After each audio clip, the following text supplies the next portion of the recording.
Tema, e agora vamos dar mais um passinho. Vamos falar agora sobre uma fase que a gente chama de Império Assírio. Isso aqui acontece, o Império Assírio está se organizando lá pelo 3º milênio antes de Cristo. E o que é interessante falar sobre o Império Assírio é que nós temos um fortalecimento do Estado ainda mais significativo do que aquele que nós vimos antes.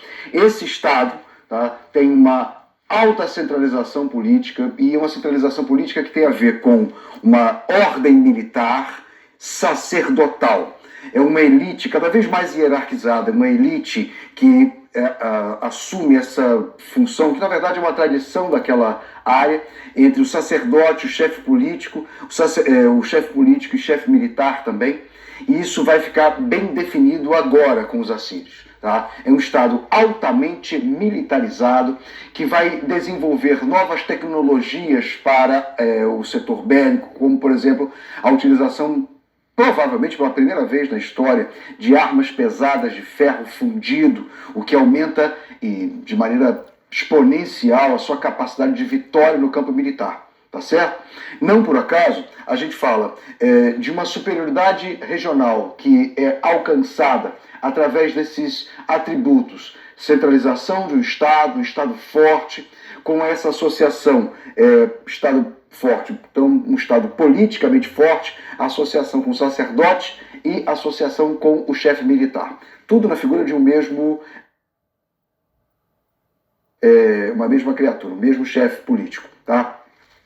Essa superioridade regional vai levar a uma série de vitórias militares. O controle de toda aquela região que a gente vem falando, essa região da Mesopotâmia, essa área entre os rios Tigre e Eufrates, a submissão de diversos povos e aí uma inovação. Na verdade já era conhecido, mas agora como um sistema de organização socioeconômico. A escravidão. O auge da organização do Império Austríaco se dá aí no século VII a.C., e em particular durante o reinado de Assurbanipal, que viveu entre 687 e 627 a.C. Lembrando que a contagem antes de Cristo é contrária, né? 687 e 627. Com Assurbanipal, nós tivemos um desenvolvimento cultural como talvez poucas vezes tenhamos encontrado naquela área. A gente já tinha falado de construção de zigurates, de desenvolvimento arquitetônico, de conhecimentos da astronomia, certo? Mas aqui nós temos um cultivo à intelectualidade de uma forma talvez inovadora. Por exemplo, nós assistimos durante o reinado de Assurbanipal à criação da primeira grande biblioteca da história.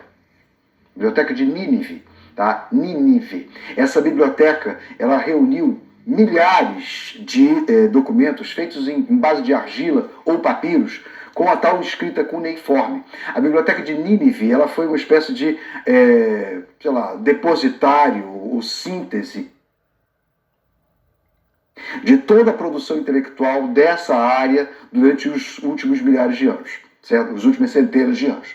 No entanto, com a morte do Assurbanipal em 627, nós tivemos crises internas provocadas por aqueles diversos povos submetidos, levantes de escravos. Isso foi fragilizando o império, tá? E permitiu que os caldeus, em 627, assumissem o controle do Estado. Tá? Então, o Império Assírio cai nas mãos dos caldeus em 627, dando início a uma nova fase, que a gente chama de o Segundo Império da Babilônia. Tá bom?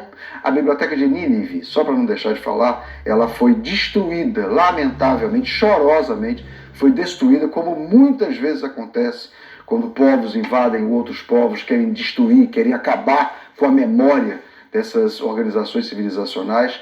Destruíram a biblioteca de Nínive no ano de 612, tá? E a gente tem poucos registros dela. Tá bom?